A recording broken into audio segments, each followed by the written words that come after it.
نحمدہ ونصلی ونسلم علی رسولہ الکریم بسم اللہ الرحمن الرحیم۔ محترم ناظرین و سامعین کرام، السلام علیکم ورحمۃ اللہ وبرکاتہ۔ اللہ تعالیٰ کے فضل و کرم، اس کے احسان، اس کی توفیق اور حضور نبی اکرم صلی اللہ علیہ وسلم کے نعرہ پاک کے صدقے سے ہم درس قرآن کی ایک اور نشست میں حاضر ہیں۔ اللہ تعالیٰ ہم سب کو قرآن فہمی عطا فرمائے، قرآن پاک سے تعلق عطا فرمائے، قرآن پاک سے محبت اور عشق عطا فرمائے، اور قرآن پاک کی تعلیمات پر ہمیں عمل پیرا ہونے کی توفیق عطا فرمائے۔ پچھلی نشست میں ہم نے سورہ المائدہ کی آیت نمبر 34 تک کا بیان مکمل کر لیا تھا، اور آج ہم انشاءاللہ اپنی گفتگو کا آغاز سورہ المائدہ کی آیت نمبر 35 سے کریں گے۔ اس آیت کے اندر اللہ رب العزت نے اپنی بارگاہ تک پہنچنے اور اپنی بارگاہ کا قرب حاصل کرنے اور اپنی بارگاہ کی رسائی حاصل کرنے کے لیے اور اپنی ذات تک رسائی حاصل کرنے کے لیے وسیلے کی اہمیت کا بیان فرمایا ہے۔ وسیلے کا معنی ہوتا ہے کسی تک پہنچنے کے لیے جو ذریعہ آپ استعمال کرتے ہیں اس کو وسیلہ کہا جاتا ہے، ٹھیک ہے نا؟ اور اس کے اندر رضا بھی ہو، رغبت بھی ہو، محبت بھی ہو، تو اس میں اب اللہ کی ذات تک ہم نے پہنچنا ہے، ٹھیک ہے نا؟ تو اس تک پہنچنے کے بہت سارے ذرائع ہیں، بہت سارے مینز ہیں۔ ان مینز کو اختیار کرنا، اس کا حکم اللہ رب العزت نے اس آیت کریمہ میں دیا ہے۔ وہ ایمان بھی ہے، وہ عمل صالح بھی ہے، وہ اللہ کی طاعت و بندگی بھی ہے، وہ اس کے نبی صلی اللہ علیہ وسلم کی محبت، اس کی آل کی مودت، اور نبی اکرم صلی اللہ علیہ وسلم کے اسوہ پر عمل، پھر صحبت جو صالحین ہیں اس کی اہمیت، اولیاء کرام کا جو ہے وسیلہ، یہ ساری چیزیں، کوئی بھی آپ کا اپنا نیک عمل وسیلہ جو ہے اللہ کی بارگاہ تک پہنچنے کا بن سکتا ہے۔ تو یہ ساری چیزیں، کیونکہ اللہ رب العزت نے کسی وسیلے کا یہاں پر ذکر نہیں کیا کہ میری ذات کا قرب حاصل کرنے کے لیے یا میری ذات تک رسائی حاصل کرنے کے لیے فلاں چیز کا وسیلہ اختیار کرو۔ تو کوئی بھی چیز جو اللہ کی ذات کا قرب بننے کا، یعنی کہ اس کے اندر پوٹینشیل ہو، جو اللہ کی ذات تک رسائی کا ذریعہ بن سکتی ہو، کوئی بھی چیز، ٹھیک ہے نا؟ ایمان، عمل صالح، طاعت الہی، اور انبیاء کرام کی اتباع، اولیاء کرام کی صحبت، ان کی اتباع، اور یہ کہ امام شاہ ولی اللہ محدث دہلوی بیان فرماتے ہیں کہ جو بیعت مرشد ہے وہ بھی اس میں شامل ہے، کہ جو اولیاء کرام کے ہاتھ پر بیعت کرتے ہیں، بیعت مرشد، وہ بھی اس کے اندر شامل ہے، کیونکہ وہ بھی گناہوں سے روکتی ہے، اور جو مرید ہوتا ہے اس کے اندر جو مرشد ہوتا ہے ایک نیک عمل کرنے کی جستجو پیدا کرتا ہے، اور اس کی صحبت سے انسان برے کاموں سے بچتا ہے، نیک کاموں کی رغبت اس کے اندر پیدا ہوتی ہے۔ اس لیے صحبت مرشد اور بیعت مرشد بھی اس کے اندر شامل ہے۔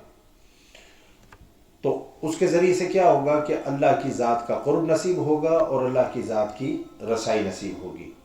اللہ نے فرمایا یا ایھا الذین آمنوا، اے ایمان والوں، اتقوا اللہ، اللہ سے ڈرتے رہو۔ دیکھیں، اللہ سے ڈرنا یہ ایک ایسا عمل ہے کہ جس کے ذریعے سے انسان، یعنی سب سے زیادہ اگر انسان کسی وجہ سے گناہوں سے بچ سکتا ہے تو وہ اللہ کا ڈر اور خوف ہے۔ کوئی چیز آپ کو گناہوں سے اتنا نہیں روکتی جتنا اللہ کا ڈر اور خوف انسان کو گناہوں سے روکتا ہے، چاہے وہ ظاہری گناہ ہو چاہے باطنی گناہ ہو۔ جب انسان کے دل کے اندر اللہ کا ڈر اور خوف ہوتا ہے تو پھر وہ ان گناہوں سے رک جاتا ہے۔ تو اس لیے اللہ رب العزت جگہ جگہ پر یہ ارشاد فرما رہے ہیں کہ اے ایمان والوں، اللہ سے ڈرو، کیونکہ جب انسان اللہ سے ڈرنا شروع کر دے گا تو پھر اس کے قدم گناہوں کی طرف نہیں اٹھیں گے، اس کی نگاہیں گناہ کا عمل نہیں دیکھیں گی، اس کے کان بری بات نہیں سنیں گے، اس کی زبان سے جو ہے بری بات نہیں نکلے گی، اس کے دل کے اندر برے خیالات اور ذہن کے اندر برے خیالات پیدا نہیں ہوں گے، اس کے ہاتھ اس کے قدم برے کاموں کی طرف نہیں بڑھیں گے جب اس کے اوپر اللہ کا ڈر اور خوف اور خشیت کی کیفیت طاری ہو، کیونکہ سب سے زیادہ یہی چیز ہے جو انسان کو گناہ سے روکتی ہے۔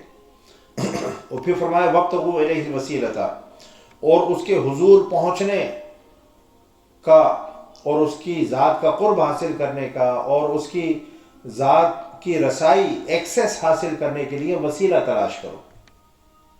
وجاہدوا فی سبیلہ، اور اس کی راہ میں جہاد کرو، اس کی راہ میں جہاد کرو، لعلکم تفلحون، تاکہ تم فلاح پا جاؤ۔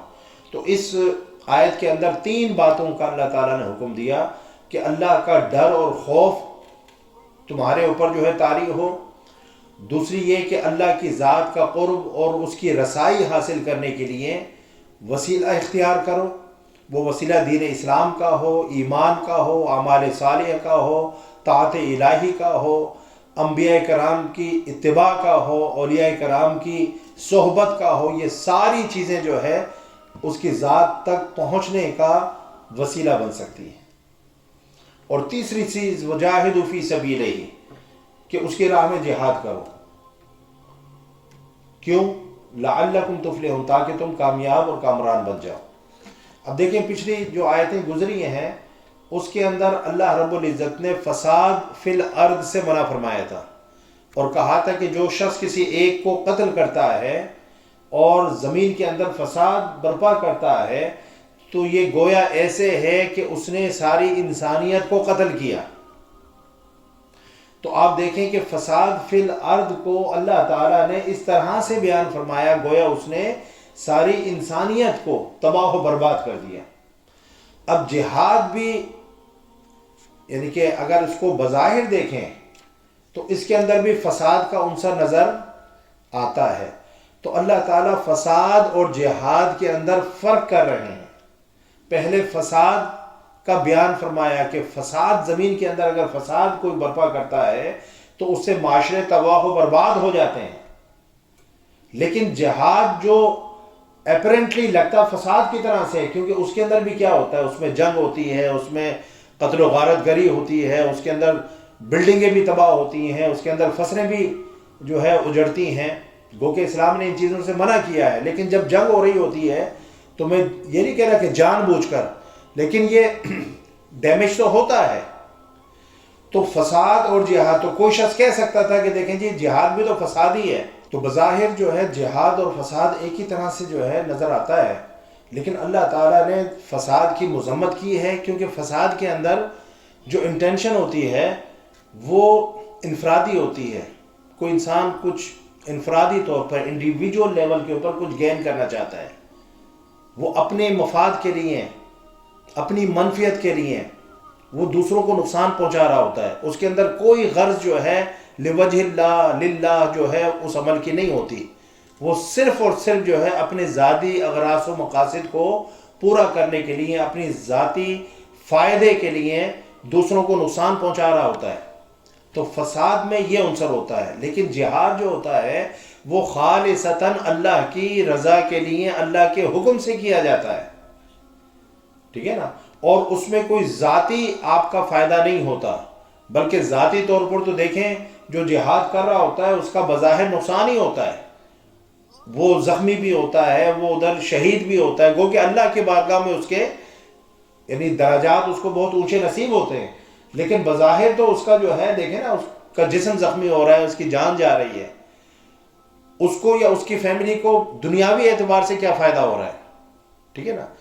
تو یہ فرق ہے کہ فساد میں انڈیویجول یعنی کہ گینز ہیں، اور جہاد کے اندر انسان کی ساری جو انٹینشن ہوتی ہے، نیت ہوتی ہے، وہ یہ ہوتی ہے کہ مولا تو راضی ہو جا تیرے حکم سے، اور تیرے دین کی سربلندی کے لیے، تیرے دین کی عزت کے لیے میں گھر سے نکلا ہوں، جہاد کر رہا ہوں، اس میں وہ زخمی بھی ہو سکتا ہے، اس میں وہ شہید بھی ہو سکتا ہے، لیکن اس کے اگینسٹ اس کو کیا ملتا ہے سوائے اس کے کہ اللہ کا قرب نصیب ہوتا ہے، اللہ کی رضا نصیب ہوتی ہے، اور اللہ تعالیٰ اس کو شہادت کا اعلیٰ رتبہ عطا فرماتا ہے۔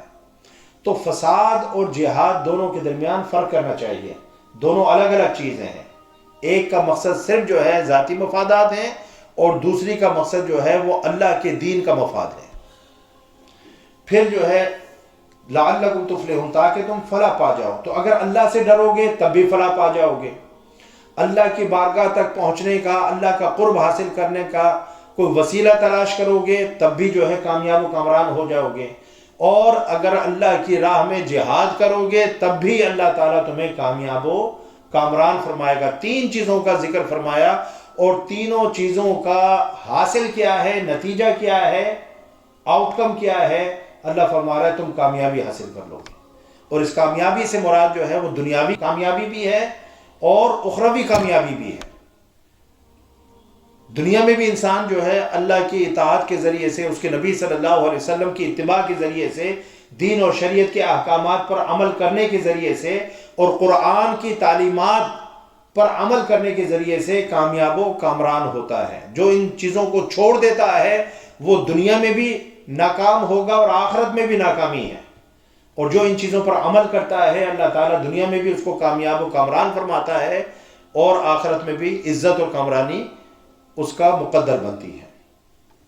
پھر فرمایا کہ ان الذین کفروا، بے شک جو لوگ کفر کے مرتکب ہو رہے ہیں، لو ان لہم ما فی الارض جمیعا، اگر ان کے پاس وہ سب کچھ، وہ سارا مال و متاع، وہ خزانہ جو ہے ان کے پاس موجود ہو، ومثلہ معہ، یعنی کہ جو زمین کے اندر ہے، ومثلہ معہ، بلکہ اس کے ساتھ اتنا اور بھی جو ہے ان کے پاس خزانہ ہو. جتنا زمین کے اندر خزانہ ہے وہ سارا ہو اور اتنا اور بھی اگر ان کے پاس خزانہ ہو. تو جو لوگ کفر کا ارتکاب کر رہے ہیں اللہ تعالیٰ فرماتے ہیں کہ لیفتدوا بہ من عذاب یوم القیامہ ما تقبل منہم، اگر وہ روز قیامت اللہ کے عذاب سے بچنے کے لیے زمین اور زمین جتنا اور خزانہ بھی فدیہ دینے کے لیے تیار ہو جائے کہ مولا یہ تو فدیہ لے لے اور تو ہماری جان بخشی کر دے، ہمیں اس عذاب سے بچا لے، ہمیں جہنم میں نہ ڈال، تو اللہ رب العزت فرما رہا ہے ما تقبل منہم، ان سے جو ہے کچھ بھی قبول نہیں کیا جائے گا. کیونکہ اللہ کو ان چیزوں کی حاجت نہیں ہے، اللہ کو ان چیزوں کی ضرورت نہیں ہے. اللہ کے خزانے بھرے ہوئے ہیں، زمین میں جو کچھ بھی ہے وہ سب اللہ نے اس کے اندر رکھا ہے. تو اللہ کی ہی چیز کو اگر اللہ کی بارگاہ میں فدیہ کے طور پر پیش کریں گے تو اس کو تو حاجت نہیں ہے، وہ تو اس سے بہت زیادہ کا مالک ہے. لہو ما فی السماوات و ما فی الارض، زمین و آسمان کے اندر جو کچھ بھی ہے وہ اسی کا ہے، وہ مالک ہے، وہ قادر ہے ہر چیز کے اوپر. تو یعنی کہ بتانا یہ چاہ رہے ہیں کہ آخرت کے اندر وہ لوگ جو کفر کرتے ہیں، جو اللہ کی نافرمانی کرتے ہیں، جو اللہ اور اس کے رسول کو نہیں مانتے، اس راستے پر نہیں چلتے، وہاں پر کوئی رشوت نہیں چلے گی، وہاں پر کوئی فدیہ نہیں چلے گا. وہاں پر اگر کوئی شخص جو ہے سب کچھ دینا بھی چاہے، اس کا معنی ڈیفینیٹلی وہاں پر تو اس کے پاس کچھ نہیں ہوگا تو وہ آفر کیا کرے گا. اللہ تعالیٰ یہ ہمیں سمجھا رہے ہیں کہ اگر اس کو یہ کہا جائے کہ بھئی اگر تیرے پاس یہ سب کچھ ہوتا تو کیا تو وہ دے کر اپنی جان بخشی کرواتا یا نہیں؟ تو کہتا ہے مولا جو کچھ میرے پاس ہوتا، اگر یہ زمین جتنا خزانہ بھی ہوتا یا اس کی مثل اور خزانہ بھی ہوتا اور اس کو دے کر میری جان چھوٹ جاتی، یہ اگر ممکن ہوتا تو میں سب کچھ دے دیتا اور اپنی جان جو ہے بچا لیتا. لیکن اللہ تعالیٰ جو ہے حدیث پاک میں آتا ہے، اللہ تعالیٰ فرمائے گا کہ میں نے تو تجھے اس سے بہت کم کا جو ہے سوال کیا تھا، آج تو دنیا اور دنیا جتنا اور خزانہ دینے کو تیار ہے، دنیا میں تو میں نے تجھ سے بہت تھوڑے کا سوال کیا تھا. کیا کہا تھا؟ یہی کہا تھا نا کہ اپنے رب کو مان لے، اس کے نبی کو مان لے، اس کی دین اور شریعت کو مان لے، قرآن کی تعلیمات پر جو ہے عمل پیرا ہو جا. کیا یہ کوئی بہت بڑا سوال ہے؟ یہ بہت بڑا کوئی مطالبہ ہے؟ تو اللہ نے فرمایا کہ دنیا میں تو میں نے تجھ سے جو ہے بہت تھوڑا جو ہے کرنے کو کہا تھا، تجھ سے وہ تو ہوا نہیں، وہ تو نے کیا نہیں. آج جب تیری جان جو ہے شکنجے کے اندر پھنسی ہوئی ہے تو آج تو دنیا اور اس جیسا اور بھی سارا جو ہے مال و متاع دینے کو تیار ہے. تو اس آیت سے ہمیں پتہ یہ لگتا ہے کہ اس وقت سے پہلے جب ہم اللہ کی بارگاہ کے اندر جا کر کھڑے ہوں گے، ہمیں آج جو ہے فکر کرنی چاہیے اپنی اخروی زندگی کی اور اخروی زندگی کو بہتر بنانے کی، اور آج ہم جو ہے وہ اعمال کریں جس سے اللہ راضی ہو، اور گناہوں سے بچیں، نیک اعمال کریں۔ قرآن میں اللہ نے فرمایا وَلِمَنْ خَافَ مَقَامَ رَبِّهِ جَنَّتَانِ، کہ جو شخص جو ہے اس روز اللہ کی بارگاہ میں کھڑے ہونے سے آج ڈر گیا تو اللہ نے فرمایا جنتان، اس کے لیے ایک نہیں دو جنتیں ہیں، دو جنتیں ہیں۔ یہ کس کے لیے ہیں؟ جو اللہ کی بارگاہ میں، یعنی کہ اس کو آج یہ فکر ہے کہ یار کل میں نے اللہ کی بارگاہ میں کھڑا ہونا ہے، اور میں نے ہر نعمت کے بارے میں مجھ سے سوالات ہوں گے، ان کے جوابات دینے ہیں۔ اس ڈر سے وہ نیک اعمال کرنے میں لگ گیا، اور اس کے اوپر اللہ کا ڈر، خوف اور خشیت کی کیفیت طاری ہو گئی، اور اسی حالت کے اندر اس نے زندگی بسر کی اور مر گیا، اور پھر اللہ کی بارگاہ میں جب وہ کھڑا ہوگا تو اللہ تعالیٰ فرما رہے ہیں اس ڈر اور خوف کی وجہ سے جو زندگی میں اس کے دل کے اوپر طاری ہوا تھا، اور اس نے اس کی زندگی کی کایا بدل دی تھی، اور وہ نیک اعمال کرنے پر جو ہے لگ گیا تھا، اب اس شخص کو ایک نہیں دو جنتیں ملیں گی۔ جنت کا معنی ہے باغ۔ کیا؟ جنت کہتے ہیں باغ کو۔ تو جنت اوورال جو ہے وہ جگہ جہاں پر انسان نیک اعمال کے ذریعے سے یہ بھیجا جائے گا، جہاں پر بھیجا جائے گا اس کو جنت کہہ دیتے ہیں، ٹھیک ہے نا۔ جنت کا معنی بنیادی طور پر باغ ہے، تو وہاں پر ایک نہیں دو نہیں پتہ نہیں کتنے باغات ہوں گے۔ تو اللہ تعالیٰ ایسے شخص کو جو اس سے ڈرے گا، اس کا خوف اور خشیت جو ہے اختیار کرے گا، تو اللہ تعالیٰ اس کو اگر باقیوں کو ایک باغ ملے گا تو اس کو دو باغ ملیں گے، کسی کو ایک جنت ملے گی تو اس کو دو جنتیں ملیں گی۔ اس سے یہ کوئی نہ سمجھے کہ بھئی جنت تو ایک ہی ہے تو اس کو دو جنتیں کیسے مل جائیں گی۔ اب بات سمجھ رہے نا، جنت تو ایک ہی ہے نا، دوزخ بھی ایک ہے، جنت بھی ایک ہے۔ تو کوئی شخص اگر یہ کہے کہ دو جنتیں کیسے ملیں گی، جنت تو ہے ہی ایک، تو دوسری کہاں سے آئے گی؟ نہیں، اسی جنت کے اندر جو ہے بے شمار باغات ہیں، بے شمار درجات ہیں، ٹھیک ہے نا۔ 100 درجے ہیں جنت کے۔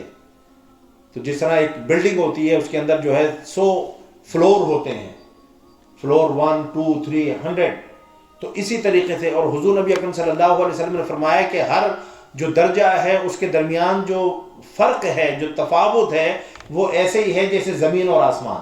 سمجھانے کے لیے بات کی، جس طرح زمین و آسمان کا فرق ہے کہ ہم زمین پر ہوتے ہیں اور آسمان کی طرف یعنی کہ ایسے کر کے دیکھتے ہیں تو ستارے ہمیں نظر آتے ہیں، تو جنت کے اندر بھی جو شخص نچلے درجے میں ہوگا وہ اپنے سے اپنے اوپر والے درجے میں جو لوگ ہوں گے ان کو اسی طریقے سے دیکھے گا۔ اب بس سمجھ رہے ہیں؟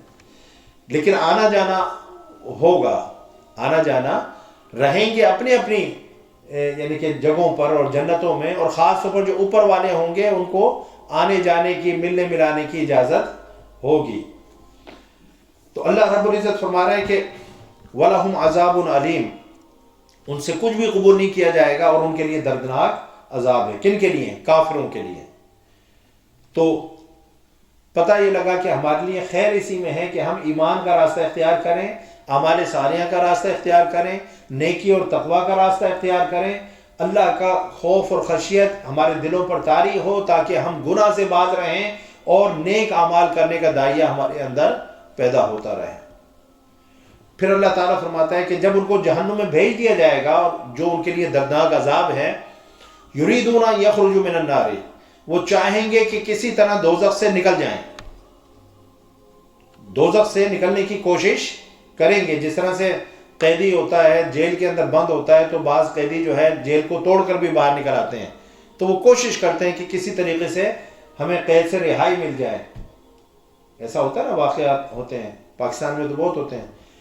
تو وہ جو جہنم میں ہوں گے اہل نار، وہ بھی جہنم سے نکلنے کی پوری کوشش کریں گے۔ وما هم بخارجین منها، اللہ تعالیٰ فرماتے ہیں جبکہ وہ اس سے نہیں نکل سکیں گے، کیونکہ اللہ رب العزت نے جہنم کے اوپر جو اپنے یعنی کہ ملائکہ ہیں جو بہت سخت ہیں، علیہا ملائکۃ غلاظ شداد لا یعصون اللہ ما امرہم ویفعلون ما یؤمرون، اس جہنم کے اوپر علیہا 19، دوسرے مقام پر فرمایا کہ اس کے اوپر 19 داروغہ، 19 جو ہے فرشتے اللہ رب العزت بہت سخت قسم کے، جو اللہ کے حکم کی نافرمانی نہیں کرتے، جو اللہ کہتا ہے وہی کرتے ہیں، اللہ تعالیٰ 19 فرشتوں کو جہنم کے اوپر مسلط فرما دے گا، ایز اے گارڈ وہاں پر ان کو یعنی کہ اپوائنٹ فرمائے گا، اور جو بھی نکلنے کی کوشش کرے گا اس کو وہ گزن مار کر دوبارہ جہنم کے اندر گرا دیں گے، کوئی نہیں نکل سکتا۔ وَلَهُمْ عَذَابٌ مُقِيمٌ، اور ان کے لیے دائمی عذاب ہے۔ اب یہاں سے پتہ لگا کہ جو کفار ہیں، ٹھیک ہے نا، اب ذہن میں سوال یہ پیدا ہوتا ہے کہ بھئی جو کافر ہوتے ہیں وہ بھی تو نیک اعمال کرتے ہیں نا، بڑے بڑے چیریٹی کے کام کرتے ہیں، بڑے بڑے کافر ہیں جنہوں نے، ہندو ہیں، دیگر مذاہب سے تعلق رکھنے والے ہیں، کسی نے ہاسپٹل بنایا، کسی نے کوئی دھرم شالہ بنا دی، کسی نے یتیم خانہ بنا دیا، کسی نے کوئی اور کام کر دیا۔ بعض ایسے ہیں جنہوں نے اپنی ساری دولت چیریٹی کے لیے وقف کر دی، ٹرسٹ بنا دیے، اور دنیا کو ان سے جو فائدہ ہو رہا ہے، تو ایسے لوگوں کے ساتھ کیا ہوگا؟ ٹھیک ہے نا، کیونکہ اللہ تعالیٰ کسی کے ساتھ ظلم تو نہیں کرتا نا، جس کا جو استحقاق بنتا ہے وہ تو اللہ تعالیٰ اس کو عطا فرمائے گا۔ تو اللہ رب العزت ایسے لوگوں کو جو کافر ہوں گے، مشرک ہوں گے، ملحد ہوں گے، اللہ کو نہ ماننے والے ہوں گے، ان کے نیک اعمال کو اللہ تعالیٰ ضائع نہیں فرمائے گا، بلکہ دنیا میں ہی اللہ تعالیٰ ان کے نیک اعمال کا ان کو اجر و ثواب عطا فرما دے گا، جو بظاہر نیک اعمال ہیں، ٹھیک ہے نا۔ ورنہ نیک عمل تو بنتا ہی تب ہے، ہوتا ہی تب ہے جب اللہ اور اس کے رسول کی مطابقت میں آ جائیں، پھر جو کام کریں گے اچھا وہ نیک عمل کہلائے گا۔ اگر اللہ اور اس کے رسول کی مطابقت کے بغیر کوئی کام کیا تو وہ اللہ کی بارگاہ میں نیک عمل شمار نہیں ہوگا، لیکن چونکہ دنیا اس کو نیک عمل کے طور پر دیکھتی ہے اور سمجھتی ہے، تو اس کا بھی اللہ تعالیٰ ان کو اجر دنیا میں ہی عطا فرما دیں گے، لیکن آخرت میں ان کے لیے کچھ بھی نہیں ہوگا۔ اللہ نے فرمایا کہ ان کے لیے لا خلاق، آخرت میں کچھ بھی نہیں ہوگا، بالکل جو ہے ان کے نیک اعمال جو دنیا میں کیے گئے ہوں گے اس کا کوئی اجر و ثواب ان کو آخرت میں نہیں ملے گا۔ وَلَهُمْ عَذَابٌ مُقِيمٌ، کیونکہ ان کے لیے جہنم کا عذاب دائمی ہے، وہ ہمیشہ جہنم کے اندر رہیں گے، وہاں سے ان کو نجات اور خلاصی نہیں ملے گی۔ پھر آگے اللہ رب العزت نے جو ہے، پیچھے آپ نے دیکھا کہ جو ڈاکو تھے، ڈاکوؤں کے حوالے سے، راہزنوں کے حوالے سے اللہ تعالیٰ نے جو بیان فرمایا، جو فساد فی الارض کرتے ہیں کہ ان کو قتل کر دو، ان کو سولی پر چڑھا دو، اور جو ڈاکو ہیں ان کے یعنی کہ مخالف سمت کے اندر ہاتھ اور پاؤں کاٹ دو، یہ سارا جو ہے وہ بیان ہوا تھا۔ اب چور کا کیا ہے؟ دیکھیں، راہزن جو ہوتا ہے، ڈاکو جو ہوتا ہے، وہ اس مال کو لوٹتا ہے جو محفوظ نہیں ہوتا، ٹھیک ہے نا، کسی تجوری میں نہیں رکھا، کسی مکان کے اندر نہیں رکھا، اوپن مال ہے، وہ آتے ہیں اور آ کر جو ہے لوگ سفر کر رہے ہیں، لوگوں کو لوٹ لیتے ہیں۔ چوری کیا ہوتی ہے کہ بھئی، چوری کی تعریف کیا ہے، سرقے کی تعریف کیا ہے کہ کوئی شخص جو ہے یعنی کہ مال ہے وہ کسی کی ملکیت میں ہے، ٹھیک ہے نا، اور وہ کسی محفوظ جگہ پر ہے، کسی محفوظ مکان میں ہے، وہاں پر گارڈز موجود ہیں، یا انہوں نے تجوری کے اندر جو ہے مال کو رکھا ہوا ہے، اور کوئی شخص جو خفیہ طریقے سے اس جگہ میں، اس گھر میں داخل ہو جائے اور اس مال کو چوری کر لے، خفیہ طریقے سے نکال کر لے جائے، اس کو چوری کہا جاتا ہے، ٹھیک ہے نا۔ اب چوری کی سزا کیا ہے؟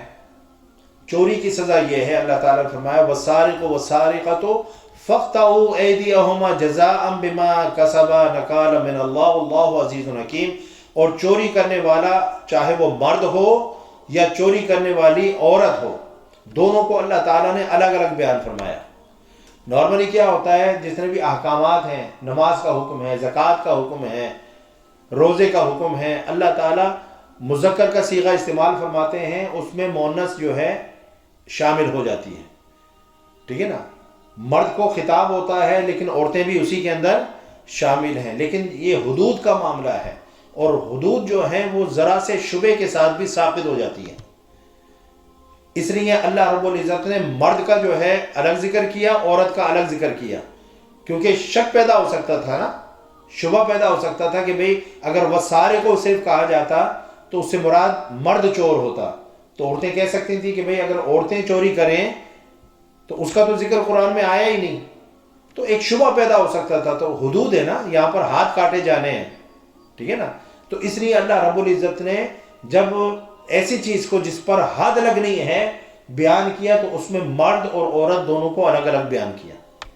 جس طرح زنا کی جو ہے سورہ نور کے اندر الزانیۃ والزانی، ادھر بھی جو ہے مرد اور عورت جو زنا کرنے والے ہیں ان دونوں کو الگ الگ بیان فرمایا.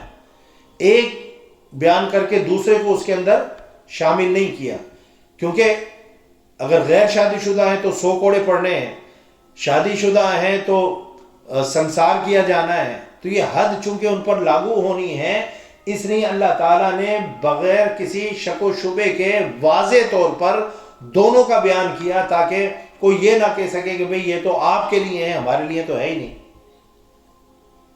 اسی طرح پردے کا جو حکم ہے تو اس میں مرد اور عورت دونوں کو اللہ تعالیٰ نے الگ الگ بیان فرمایا. ٹھیک ہے نا. اب چوری کا نصاب کیا ہے ہمارے یہاں احناف کے یہاں، یعنی کتنی مقدار کا مال جو ہے چوری کیا جائے جس کے اوپر حد لگے. تو مختلف جو فقہا ہیں، کسی نے جو ہے 4 درہم کہا، 4 دینار اور 3 درہم کہا، لیکن احناف کے ہاں اس کی جو مقدار ہے سرقے کی مقدار نصاب جس کے اوپر حد لاگو ہوگی، اس سے کم کا اگر کی چوری ہوگی تو اس پر حد لاگو نہیں ہوگی، وہ 1 دینار یا 10 درہم ہے. کیا 1 دینار یا 10 درہم. حضور نبی اکرم صلی اللہ علیہ وسلم کے دور میں یعنی کہ چوری کا جو نصاب تھا وہ 1 ڈھال کی قیمت تھی، اور 1 ڈھال اس دور میں 1 دینار یا 10 درہم کی آتی تھی.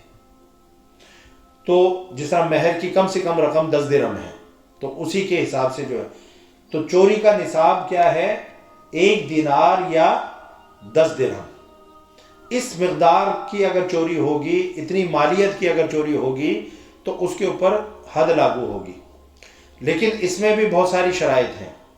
اب اس میں شرط کیا ہے کہ وہ کسی کی ملکیت میں ہو. ٹھیک ہے نا. اگر وہ کسی ایک بندے کی ملکیت میں نہیں ہے، مشترکہ ملکیت میں ہے، یا وہ پبلک کا مال ہے. اب اسی طریقے سے کسی نے مسجد میں چوری کر لی، کسی نے جو ہے کسی کا پھل جو ہے وہ چرا لیا. ٹھیک ہے نا. یہ کیونکہ محفوظ مکان میں نہیں ہے تو اس سے بہت ساری استثناء یعنی کہ نکل جاتی ہیں. بہت ساری چیزیں ہیں جن کے اوپر یعنی کہ چوری تو وہ بظاہر ہے لیکن اس کے اوپر حد نہیں لگے گی، اس کا ہاتھ نہیں کاٹا جائے گا. اگر کسی نے جو ہے کہیں فروٹ توڑ لی ہے، بے شک جو ہے 10 درہم مالیت کے توڑ لی ہے. کسی نے کسی کی فصل کے میں سے جو ہے کچھ لے لیا، کوئی جو ہے بیت المال میں سے چرا لیا، بینک روبری کر لی، کسی کا جو ہے وہ شہد چرا لیا، مسجد کے پنکھے اتار لیے. ہاں جی. تو ایسے یہ جرم تو ہیں، اس کے اوپر تعزیر تو ہوگی، سزا تو ہوگی، لیکن بطور حد ہاتھ نہیں کاٹا جائے گا. اب اللہ نے فرمایا کہ اس میں ہاتھ کاٹو. فَقْطَعُوا أَيْدِيَهُمَا جَزَاءً بِمَا كَسَبَا. چوری کرنے والا مرد اور چوری کرنے والی عورت تمام تر ضروری جو عدالتی کاروائی ہے اس کو کرنے کے بعد، یعنی کہ شہادتیں اس کے اوپر ہوں گی، 2 کم سے کم گواہ ہوں گے، 1 مرد یا 2 عورتیں. تو وہ گواہی پوری ہونے کے بعد اور یہ بھی اس میں نہیں ہے کہ یعنی چوری ہوئی تو جو گواہ ہیں وہ 2 مہینے بعد آ کر گواہی دیں. اس میں 1 مہینے کے اندر اندر اگر گواہی دے دی تو ان کی گواہی معتبر ہوگی. اگر انہوں نے اس کو پرولونگ کیا تو ان کی شہادت نل اینڈ وائڈ ہو جائے گی، کینسل ہو جائے گی. تو ساری جو عدالتی کاروائی جو ہے اگر وہ پوری ہو گئی تو ان کے دونوں کے ہاتھ کاٹ دو، مرد کے بھی اور عورت کے بھی. اب ہاتھ کون سا کاٹا جائے گا، کہاں سے کاٹا جائے گا؟ تو جو مرد یا عورت اگر چوری کریں اور ساری جو شہادتیں مکمل ہو جائیں، گواہیاں مکمل ہو جائیں اور عدالت اس نتیجے پر پہنچے کہ جرم جو ہے ثابت ہو چکا ہے، ان کے ثبوت اور شہادتیں موجود ہیں، اور عدالت یہ یعنی ان کو سزا دے دے کہ ان کا ہاتھ جو ہے وہ کاٹا جائے، تو پھر ان کا سیدھا ہاتھ گٹے کے ساتھ، گٹے سے یہاں سے جو کاٹا جائے گا، یہاں سے. ٹھیک ہے نا. مرد کا بھی اور عورت کا بھی. اور اگر وہ پھر بھی باز نہ آئے، دوبارہ انہوں نے چوری کی تو اب ان کا الٹا پاؤں کاٹا جائے گا. دایاں ہاتھ پہلی مرتبہ کاٹا جائے گا، اور دوسری مرتبہ اگر دوبارہ انہوں نے چوری کا ارتکاب کیا تو اب دایاں ہاتھ تو کٹ چکا ہے، تو پھر ان کا بایاں پاؤں جو ہے کاٹا جائے گا ٹخنے سے۔ اللہ تعالیٰ نے فرمایا کہ یہ دونوں ہاتھ کاٹ دو، جزاء بما کسبا، اس جرم کی پاداش پہ جو انہوں نے کمایا ہے۔ خود انہوں نے جو ہے یہ جرم کیا ہے نا، اللہ نے تو منع کیا تھا۔ نکالا من اللہ، یہ اللہ کی طرف سے عبرتناک سزا ہے، یعنی نکال کا معنی ہوتا ہے کہ ایسی سزا جس کو دیکھ کر دوسرے لوگ عبرت حاصل کریں، دوسرے لوگ کان پکڑیں، پناہ مانگیں کہ یا اللہ ہم ایسا کام نہ کریں، ٹھیک ہے نا، اس کو نکال بولتے ہیں۔ من اللہ، یہ اللہ کی طرف سے ہے، تو اس کو ہلکا نہ لو، اپنی عقل کے گھوڑے نہ دوڑاؤ۔ تم اس کے ساتھ جو ہے بعض لوگ جس طرح سے کرتے ہیں کہ یار یہ تو بڑی وحشیانہ سزا ہے، بڑی جو اسلام کے اندر سزائیں بڑی سخت ہیں، بڑی وحشیانہ ہیں، نعوذ باللہ، یعنی کہ یہ کہہ کر آپ اللہ کی اختیار کو چیلنج کر رہے ہیں۔ اللہ کو بہتر معلوم ہے کہ اس جرم کی، اس عمل کی کیا سزا ہونی چاہیے اور کیا سزا نہیں ہونی چاہیے۔ اللہ نے فرمایا من اللہ، یہ اللہ کی طرف سے ہے، اس لیے تم اپنی عقل کے، اپنی سمجھ کے گھوڑے نہ دوڑاؤ، جو اللہ نے کہہ دیا، جس طرح سے کہہ دیا اس طرح سے کرو، اسی میں تمہارے لیے خیر ہے، اسی میں تمہارے لیے بھلائی ہے۔ واللہ عزیز الحکیم، اللہ بڑا غالب بھی ہے اور بڑا حکمت والا بھی ہے، یعنی اس کے کسی بھی کام میں ایسا نہیں ہے کہ حکمت نہ ہو۔ بظاہر تو یہ عمل بڑا یعنی کہ سخت نظر آ رہا ہے کہ کسی کا ہاتھ کٹ رہا ہے، لیکن اللہ تعالیٰ کے ہر عمل میں حکمت ہے۔ وہ چاہتا ہے کہ سب کو فساد سے بچا لے، سب کو جو ہے یعنی کہ معاشرے کے اندر جب فساد ہوگا سارے اس سے متاثر ہوں گے نا، تو چند لوگوں کو اگر عبرتناک سزا مل جائے اور قرار واقعی سزا مل جائے تو پھر باقی لوگ ان کا حال دیکھ کر، ان کا عبرتناک انجام دیکھ کر کہ بھئی اس کا ہاتھ کاٹ دیا گیا ہے، دوسرے لوگ خود بخود اس سے باز آ جائیں گے اور معاشرے کے اندر امن اور سکون قائم ہو جائے گا۔ اسی لیے اللہ رب العزت نے فرمایا کہ وَلَكُمْ فِي الْقِصَاصِ حَيَاتٌ يَا أُولِي الْأَلْبَابِ، اے عقل مندوں تمہارے لیے قصاص میں زندگی ہے۔ تم اس شخص کی حمایت کر رہے ہو جس نے کسی کی جان لے لی ہے، جس کی جان لی گئی تھی، کیا وہ انسان نہیں تھا؟ کیا اس کی زندگی کی کوئی قدر و قیمت نہیں تھی؟ اس ظالم نے جو ہے اس کو قتل کر دیا بہیمانہ انداز میں، ظلم کے ساتھ، تشدد کے ساتھ۔ ابھی دیکھیں نا جو اسلام آباد کے اندر ہوا، اس بچی کی اس نے جان لے لی، اس کا سر جو ہے جسم سے جدا کر دیا، 50 گھنٹے اس کے اوپر تشدد کرتا رہا۔ اب این جی اوز اور ہیومن رائٹس کی جو تنظیمیں ہیں وہ اس جو باربر شخص ہے اس کے حق میں کھڑی ہو جائیں اور کہیں کہ نہیں جی یہ تو پاگل ہے، اس کو تو عقل نہیں تھی، یہ تو نفسیاتی مریض ہے، یہ فلاں ہیں، یہ فلاں ہیں، میڈیکل گراؤنڈز کے اوپر جو ہے اس کی یعنی کہ اس کو چھوڑ دیا جائے۔ غلط بات ہے، وہ بھی تو کسی کی بیٹی تھی، وہ بھی تو کسی کی بہن تھی، وہ بھی تو انسان تھی، وہ بھی تو اس معاشرے کا حصہ تھی۔ کس نے کس کو حق دیا ہے کہ وہ اس کی جو ہے جان لیتا پھرے؟ تو اگر کوئی شخص ایسا بہیمانہ قدم اٹھاتا ہے، قتل جیسے گھناؤنے عمل کا ارتکاب کرتا ہے، تو پھر اس کو بھی اس کے جرم میں قتل کیا جانا چاہیے، اس کی بھی جان لینی چاہیے۔ النفس بالنفس والعین بالعین والانف بالانف والاذن بالاذن والسن بالسن والجروح قصاص۔ اللہ نے فرمایا کہ جان کے بدلے جان ہے، آنکھ کے بدلے آنکھ ہے، ناک کے بدلے ناک ہے، کان کے بدلے کان ہے، دانت کے بدلے دانت ہے۔ جیسا تم کرو گے قصاص میں تمہارے ساتھ ویسا ہی کیا جائے گا، الا یہ کہ جس کا نقصان ہوا ہے وہ خود معاف کر دے۔ آج کل بھی دھونس دھاندلی کے ساتھ معاف کروایا جاتا ہے، پریشر ڈالا جاتا ہے، لالچ دیا جاتا ہے، اور غنڈہ گردی کے ذریعے سے ان پر جو ہے ایسا روب اور پریشر ڈالا جاتا ہے کہ وہ مجبور ہو جاتے ہیں صلح کرنے پر۔ یہ کوئی جو صلح نہیں ہے، وہ اپنی مرضی سے چاہیں تو کچھ بھی نہ لیں، ویسے ہی معاف کر دیں، ٹھیک ہے نا؟ لیکن اسلام نے اس چیز کی اجازت نہیں دی۔ فمن تاب من بعد ظلمه واصلح فان اللہ یتوب علیہ ان اللہ غفور رحیم۔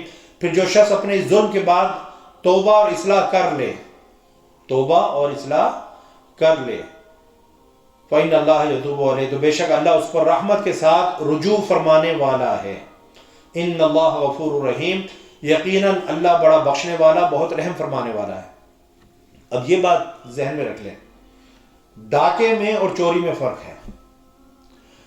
ڈاکہ اگر کوئی شخص ڈالتا ہے، ڈاکو اگر ڈاکہ ڈالتا ہے، راہزن اگر راہزنی کرتا ہے اور وہ پکڑے جانے سے پہلے توبہ کر لے، پکڑے جانے سے پہلے اگر وہ توبہ کر لے، سچی توبہ کر لے، تو اس سے جو ہے حد ثابت ہو جائے گی۔ لیکن جو چور ہے، چور اگر یہ توبہ بھی کر لے تو حد ثابت نہیں ہوگی، لیکن جو آخرت کا جو عذاب ہے وہ اس سے ٹل جائے گا۔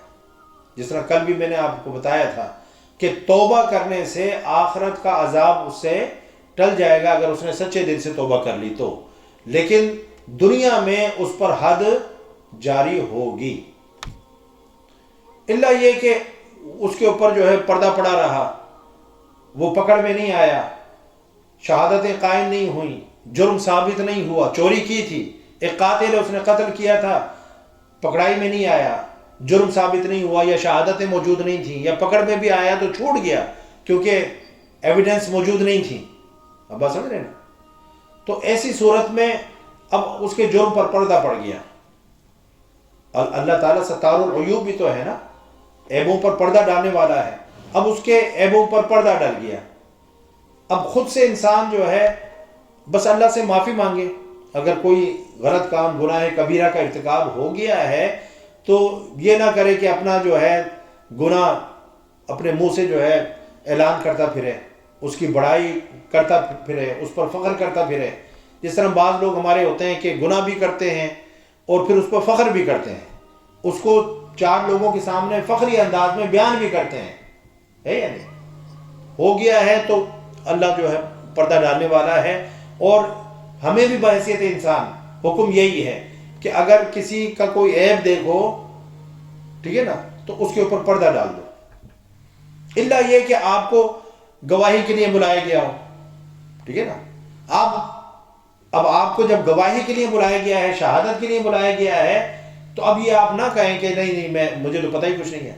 نہیں، جب شہادت کے لیے بلا لیا گیا تو پھر آ کر آپ گواہی دیں۔ لیکن اگر آپ کو پتہ ہے، خود سے پتہ ہے، تو آپ نہ دوسروں کو بتائیں اور نہ جو ہے اس کا پردہ فاش کریں۔ اللہ تعالیٰ جو ہے پردہ رکھنے والوں پر بھی بڑا کرم فرمائے گا۔ حضور نبی اکرم صلی اللہ علیہ وسلم نے فرمایا کہ جس شخص نے دنیا میں کسی کے عیب پر پردہ ڈالا، اللہ تعالیٰ آخرت میں اس کے عیبوں پر پردہ ڈالے گا، ٹھیک ہے نا۔ یہ ایک بڑی بات ہے۔ ہمارا حال تو یہ ہے کہ ہمیں پتہ لگ جائے کہ فلاں کے اندر کوئی عیب ہے، کوئی فلاں گناہ کے اندر یہ مرتکب ہے، تو پھر ہم اس کا پرچار کرتے ہیں، لوگوں کو بتاتے ہیں، پکڑ کر روک کر بتاتے ہیں کہ بھئی آپ کو پتہ ہے فلاں شخص جو ہے کیا کرتا ہے۔ ایسا نہیں کرنا چاہیے۔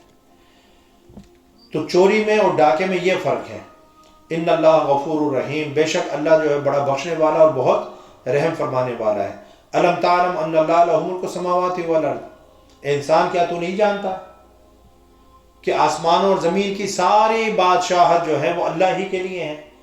اب یہ ساری باتیں کرنے کے بعد اللہ تعالیٰ جو ہے، جو اس کی قدرت ہے، جو اس کی طاقت ہے کہ وہ ہر کام کرنے پر قادر ہے، اور کوئی اس کو جو ہے جو وہ حکم دیتا ہے اس حکم سے روک نہیں سکتا۔ ہم یہ نہیں پوچھ سکتے کہ مولا تو نے یہ حکم کیوں دیا ہے، یہ تو بڑا جو ہے بظاہر ظالمانہ حکم ہے۔ نہیں، اس کو معلوم ہے کہ اس حکم میں جو بظاہر یعنی کہ اس میں ذرا سختی بھی نظر آتی ہے، اس حکم میں کتنی حکمتیں پہ نہا ہیں، اس میں باقی لوگوں کا کتنا فائدہ ہے۔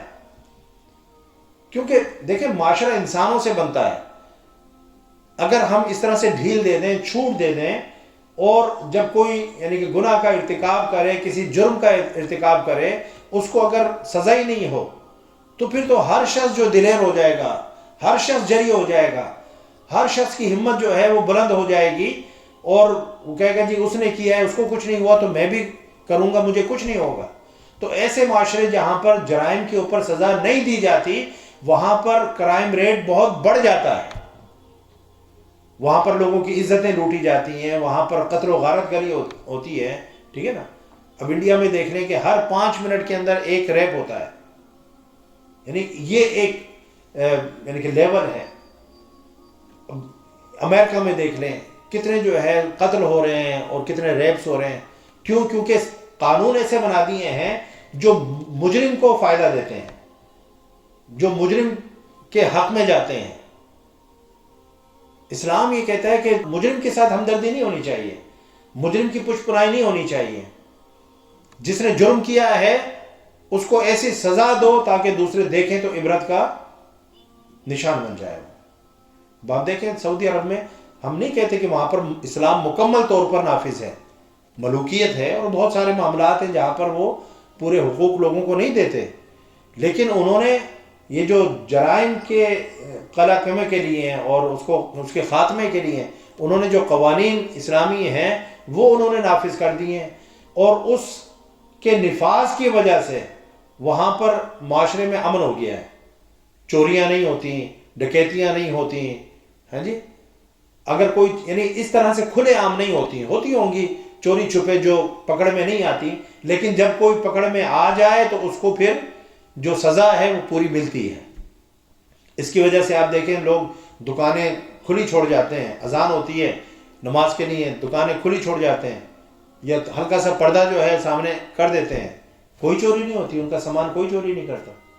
ہمارے پاکستان کے اندر اگر کوئی اس طرح سے کھلی دکان چھوڑ جائے کہ بھی مسجد میں نماز پڑھ کر آتا ہوں، تو جب تک وہ نماز پڑھ کر واپس آئے گا تو اس کی دکان تو پوری خالی ہو چکی ہوگی۔ تو بات یہ کہ جب ڈر اور خوف ختم ہو جائے تو ہر شخص پھر مجرم بن جاتا ہے، ہر شخص کے اندر ایک ویلن جو ہے چھپا ہوا ہے۔ ہم اوپر سے جو ہے بڑے ہیرو بنتے ہیں اور بہت اچھے بنتے ہیں، لیکن ہر شخص کے اندر جو ہے ایک ویلن بھی موجود ہوتا ہے، اگر اس کو موقع مل جائے تو وہ فوراً جو جن کی طرح سے باہر نکل آتا ہے۔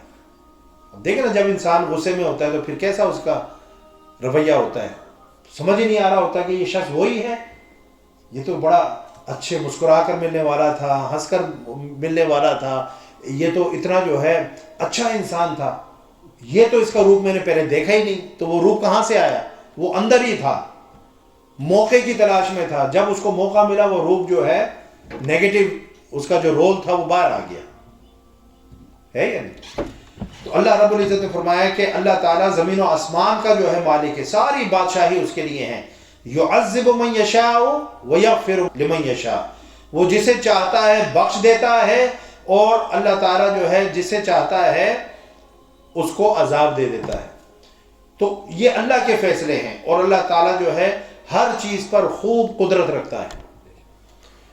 تو جو معافی مانگے گا، حالانکہ جرم کیا ہے لیکن اللہ تعالیٰ معافی مانگنے سے اللہ تعالیٰ معاف کر دیتا ہے، ٹھیک ہے نا۔ اب کوئی اس کے اوپر اعتراض نہیں کر سکتا کہ اس شخص نے جرم کا ارتکاب کیا تھا، صرف معافی مانگنے سے، توبہ کرنے سے، اے مولا تو نے کیوں معاف کر دیا؟ تو اللہ فرماتا ہے یہ میرے کام ہے۔ جو بندہ نادم ہو کر، شرمندہ ہو کر اور توبہ کر کے میری بارگاہ کی طرف رجوع کرتا ہے، چاہے اس نے جو بھی کیا ہو، جتنے بڑے سے بڑا گناہ کیا ہو، میں اس کے گناہ کو معاف کر دیتا ہوں۔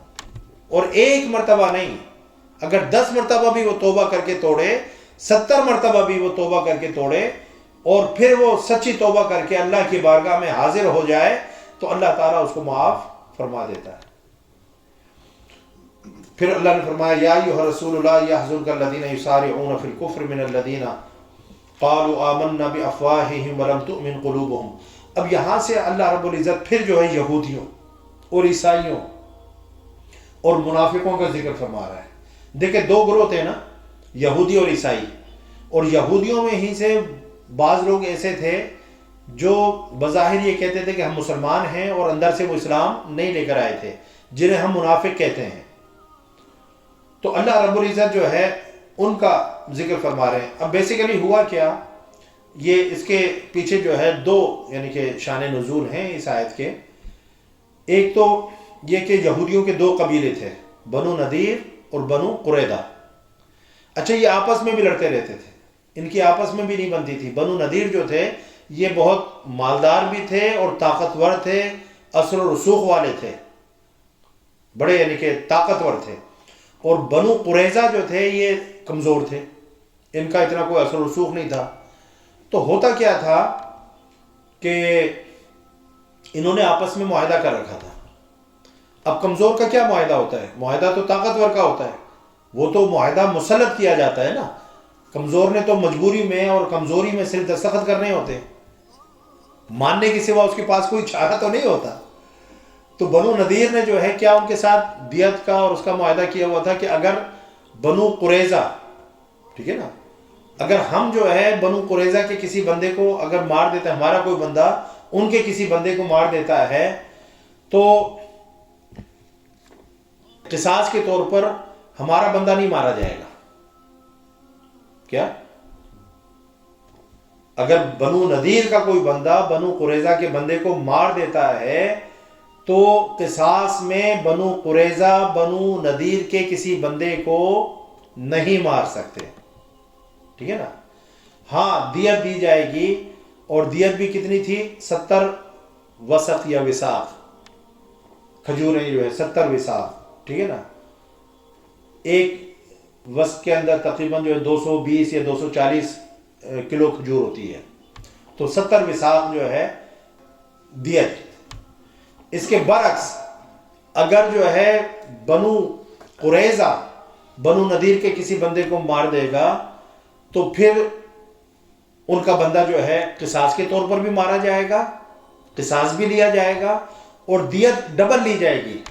70 کے بجائے 140 اوساق جو ہے ان سے لیے جائیں گے. اگر انہوں نے جو ہے اس کا عورت ماری ہے تو ان کے مرد کو مارا جائے گا، ان کے اگر غلام کو مارا ہے ان کے آزاد کو مارا جائے گا.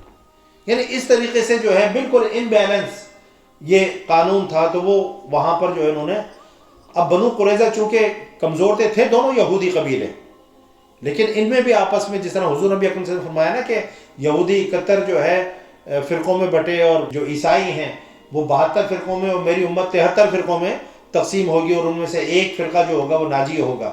یہ آپ صلی اللہ علیہ وسلم کی حدیث ہے. تو دونوں یہودی قبیلے تھے، لیکن اس طرح سے جو ہے ناانصافی پر مبنی انہوں نے قانون نافذ کیا ہوا تھا. اب یہ چلتا رہا. پھر ہوا کیا کہ جب حضور نبی اکرم صلی اللہ علیہ وسلم ہجرت کر کے مدینہ پاک تشریف لے آئے تو ان کو کچھ آسرا ہوا. گو کہ اسلام تو نہیں لائے تھے، لیکن ان کو یہ پتا تھا کہ حضور نبی اکرم صلی اللہ علیہ وسلم منصف المزاج ہیں، عدل کرتے ہیں، انصاف کرتے ہیں، کسی کے ساتھ ظلم و زیادتی نہیں کرتے. اگر ان کو حکم بنایا جائے، قاضی بنایا جائے تو یہ فیصلہ جو ہے صحیح کریں گے.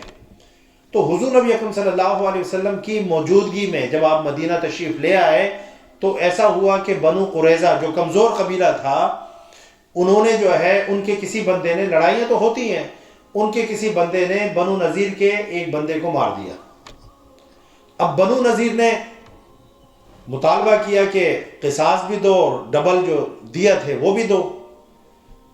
انہوں نے جو ہے دینے سے انکار کر دیا.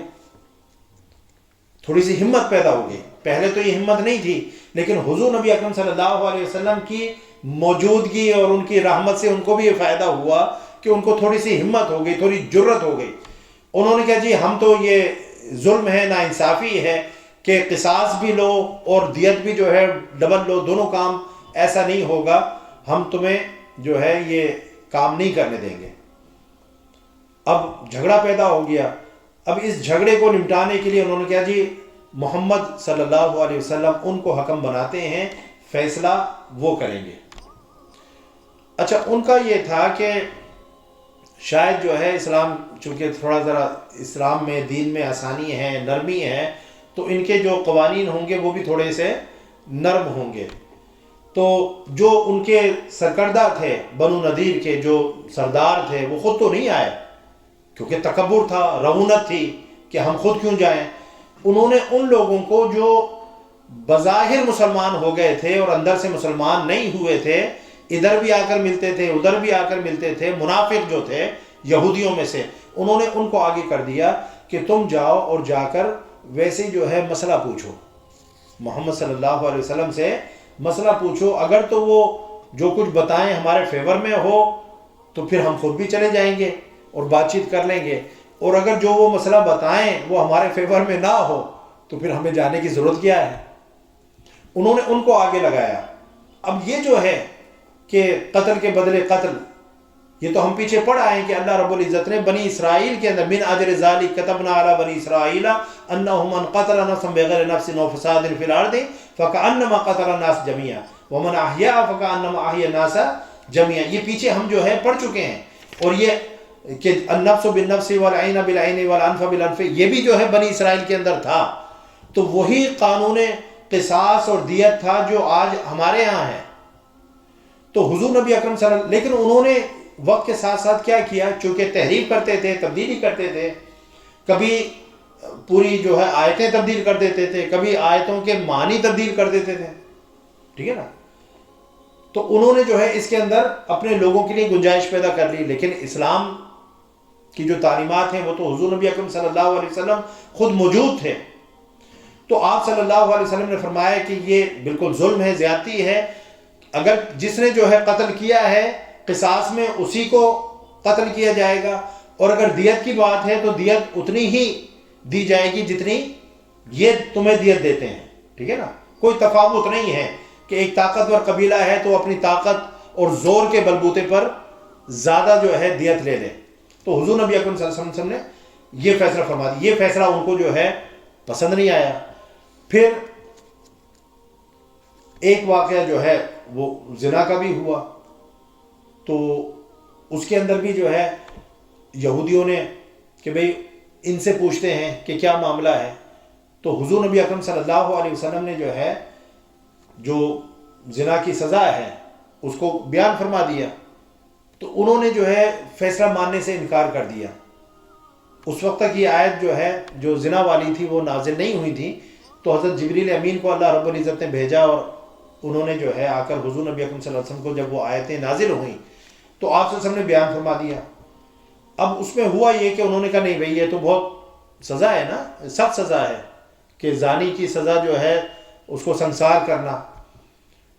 تو حضرت جبریل امین کو اللہ رب العزت نے یعنی کہ یہ میسیج دیا اور آپ نے جو حضور نبی اکرم صلی اللہ علیہ وسلم کو یہ مشورہ دیا کہ ان کو جو ہے کہیں کہ وہ شخص وہاں پر موجود نہیں تھا کہ وہ جو ایک شخص ہے گورا چٹا ہے, اس کی ایک آنکھ بھی نہیں ہے اور وہ فدق میں رہتا ہے.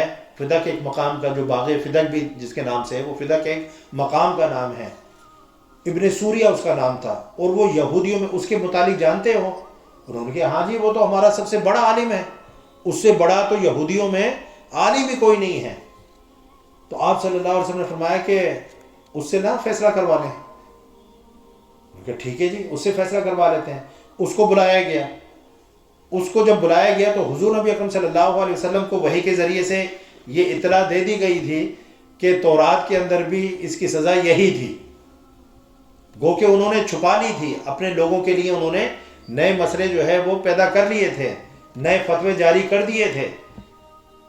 تو حضور نبی اکرم صلی اللہ علیہ وسلم نے اس کو اللہ کی قسم دے کر کہا کہ یہ بتا کہ اگر ایسا معاملہ ہو تو تورات کیا کہتی ہے. اس نے کہا اگر آپ مجھے اللہ کی قسم نہ دیتے نا تو میں نے جو ہے یہ بات نہیں کرنی تھی, یہ مسئلہ بیان نہیں کرنا تھا. اب چونکہ آپ نے مجھے اللہ کی قسم دے دی ہے اس لیے میں اس بات کی یعنی کہ گواہی دیتا ہوں کہ جو مسئلہ آپ نے بیان فرمایا ہے, جو آپ نے یعنی کہ زانی کی سزا بیان کی ہے, تورات کے اندر بھی بعینہ ہی وہی سزا ہے کہ اگر غیر شادی شدہ ہو تو اس کو 100 کوڑے مارے جائیں اور شادی شدہ ہو تو اس کو سنسار کیا جائے ٹل ڈیتھ. اب یہ جو ہے اس کا شان نزول ہے سارا. یعنی اب ہم آیتوں کا ترجمہ پڑھتے ہیں. یا ایھا الرسول لا يحزنك الذين يسارعون في الكفر من الذين قالوا آمنا بافواههم ولم تؤمن قلوبهم. اے رسول وہ لوگ آپ کو رنجیدہ خاطر نہ کریں جو کفر میں تیزی کرتے ہیں, تیزی سے پیش قدمی کرتے ہیں. ان میں ایک وہ منافق ہیں جو اپنے منہ سے کہتے ہیں کہ ہم ایمان لائے حالانکہ ان کے دل ایمان نہیں لائے. اب میں نے بتا دیا کہ یہودی عیسائی اور یہودیوں میں سے وہ لوگ جو بظاہر اسلام لے آئے اور اندر سے اسلام نہیں لے کر آئے تھے. اللہ نے فرمایا کہ ان کا جو عمل ہے, ان کی جو تیزیاں اور پھرتیاں ہیں, ان کا جو آنا جانا ہے, یہ آپ کے دل کو رنجیدہ نہ کرے, غمزدہ نہ کرے. ان کی باتیں, ان کی حرکتیں آپ کو رنجیدہ نہ کریں. پھر فرمایا کہ ومن الذین ہادو، اور ان میں دوسرے یہودی ہیں، سماعون للکذب سماعون لقوم آخرین، یہ جھوٹی باتیں بنانے کے لیے آپ کو خوب سنتے ہیں، جھوٹی باتیں بنانے کے لیے آپ کو خوب سنتے ہیں، یعنی کہ یہ آتے ہیں آپ کے پاس سننے کے لیے کہ شاید ہمیں آپ سے کوئی ایسی جو ہے وہ بات مل جائے. جس طرح انہوں نے اپنا وفد بھیجا تھا، خود نہیں آئے، آگے جو ہے ان منافقین کو لگا کر اپنے مطلب کی بات نکلوانا چاہتے تھے، لیکن ان کا مقصد جو ہے اس سے پورا نہیں ہوا. تو یہ آپ کو خوب سنتے ہیں جھوٹی باتیں بنانے کی. سماعون لقوم آخرین، یہ حقیقت میں دوسرے لوگوں کے لیے جاسوسی کی خاطر سننے والے ہیں. وہ آئے تھے نا جاسوسی، وہ دوسروں کی جاسوسی کرنے آئے تھے، دوسروں کے لیے آئے تھے. حضور پاک صلی اللہ علیہ وسلم سے مسئلہ پوچھا، لیکن جو ہے آئے وہ کسی اور کے لیے تھے، بھیجے وہ کسی اور کے گئے تھے، کسی اور نے ان کو بھیجا تھا. یحرفون الکلم من بعد مواضعہ لم یاتوک، جو ابھی تک آپ کے پاس نہیں آئے، وہ تو اپنے گھر میں بیٹھے ہوئے ہیں، وہ یہودی خود نہیں آئے، انہوں نے جاسوسی کے طور پر اور مسئلے کو پوچھنے کے لیے کہ اگر مسئلہ ہمارے فیور میں ہوگا تو ہم چلے جائیں گے، فیور میں نہیں ہوگا تو ہم نہیں جائیں گے، ان منافقوں کو آگے لگایا تھا. لم یاتو، خود نہیں آئے، خود نہیں آئے. یحرفون الکلم من بعد مواضعہ، یہ وہ لوگ ہیں جو اللہ کے کلمات کو ان کے مواقع مقرر ہونے کے بعد بھی بدل دیتے ہیں. تو حضور نبی اکرم صلی اللہ علیہ وسلم نے اس سے پوچھا تھا، اس عالم سے، ابن سوریہ سے، کہ بھئی یہ تم نے اس میں تبدیلی کیوں کی، وجہ کیا ہے؟ ان کا ہمارا ایک شہزادہ تھا، پچھلے دور میں ایک شہزادہ تھا، اس سے جو ہے وہ یہ کام سرزد ہو گیا، زنا ہو گیا، تو اس کو بچانے کے لیے ہمیں یہ گنجائش نکالنی پڑی. اچھا، اس کو ہم نے بچا لیا، پھر بعد میں کسی ایک غریب آدمی سے جو ہے یہ عمل سرزد ہو گیا. جب اس کو سزا دی جانے لگی جو تورات کے عین مطابق تھی، سنسار کیا جانے لگا، تو اس نے شور مچا دیا، اس کے قبیلے نے شور مچا دیا. وہ کھڑے ہو گئے کہ یہ تو ظلم ہے، زیادتی ہے، شہزادہ کرے تو اس کے لیے گنجائش نکال لیتے ہو، ایک ہم غریب ہیں، ہماری جو ہے یعنی کوئی عزت نہیں ہے، ہمیں تم سزا دینا چاہ رہے ہو. جب انہوں نے ایک شور مچایا اور پوری ایک کیمپین اس کے اوپر چلائی، تو پھر انہوں نے سب کے لیے ایک گنجائش نکال لی، سب کے لیے گنجائش پیدا کر لی کہ اب جو ہے جو شخص اس جرم کا ارتکاب کرے گا اس کو سزا کے طور پر سنسار نہیں کیا جائے گا، بس تھوڑی سی اس کو جو ہے لعنت ملامت کی جائے گی، منہ کالا کیا جائے گا، گدھے پر بٹھایا جائے گا، شہر میں گھمایا جائے گا، یہ کر کے اس کو چھوڑ دیا جائے گا، سنسار نہیں کیا جائے گا. ٹھیک ہے نا؟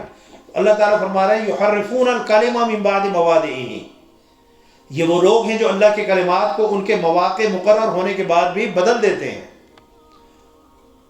وَيَقُولُونَ إِنْ أُوتِيتُمْ هَذَا فَخُذُوهُ وَإِن لَّمْ تُؤْتُوهُ فَاحْذَرُوهُ، اور کہتے ہیں کہ اگر تمہیں یہ حکم جو ان کی پسند کا ہو دیا جائے تو اسے اختیار کر لو، اور اگر تمہیں یہ حکم نہ دیا جائے تو اس سے احتراز کرو. یہی کہہ کر بھیجا تھا نا یہودیوں نے منافقوں کو کہ اگر محمد صلی اللہ علیہ وسلم یعنی ہمارے مطلب کی بات کریں تو اس کو لے لینا، اور اگر مطلب کی بات نہ کریں تو کوئی ان سے جو ہے پرومس وغیرہ کر کے نہیں آ جانا، ویسے ہی آ جانا.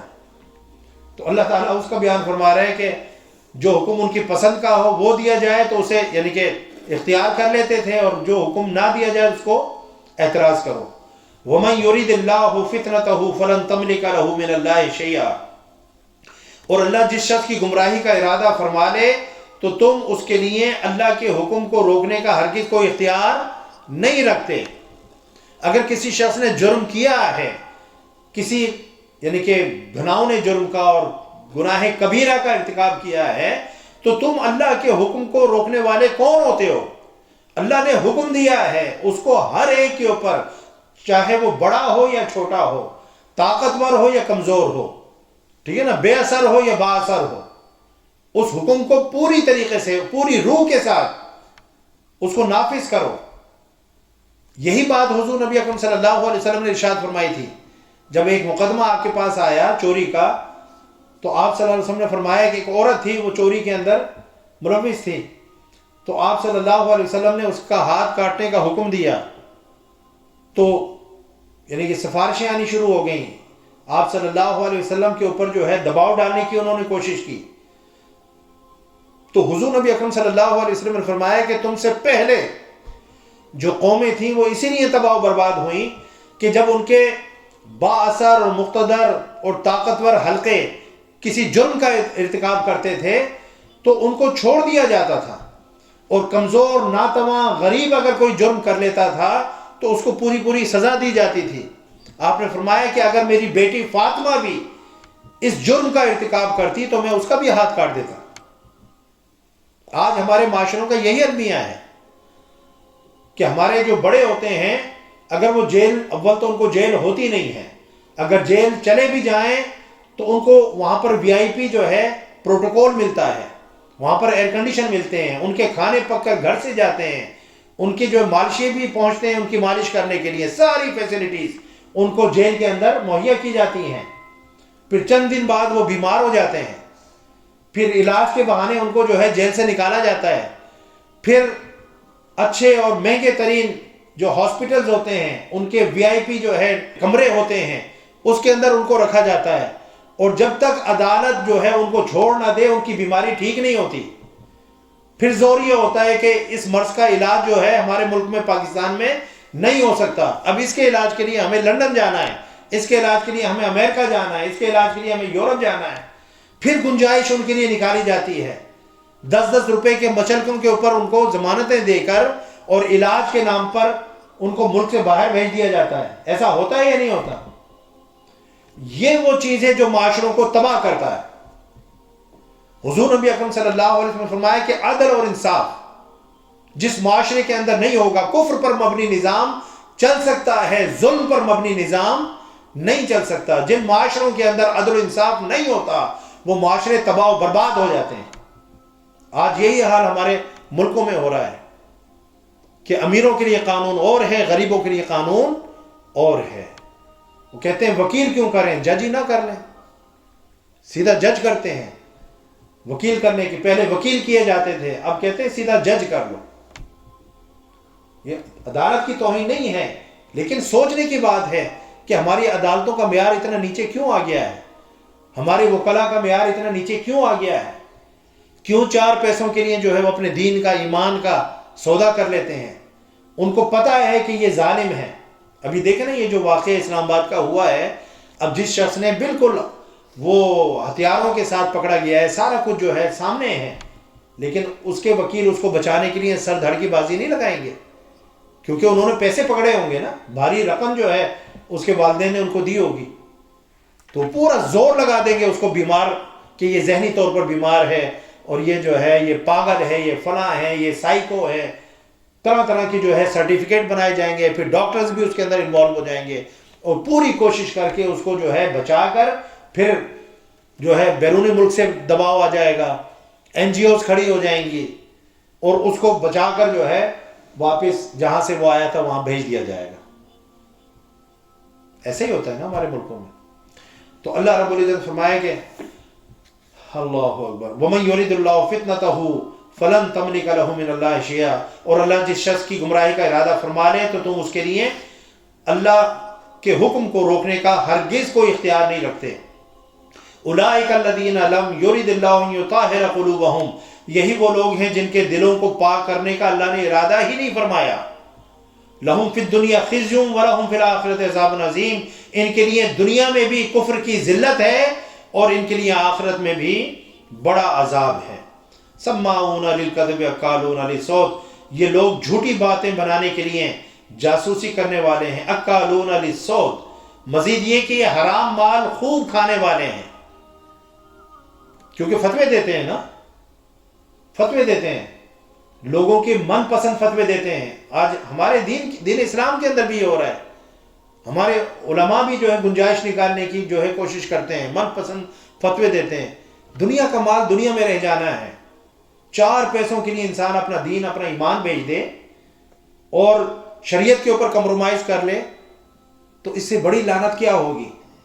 اللہ نے فرمایا کہ اکالون للسحت، حرام مال جو ہے خوب کھانے والے ہیں.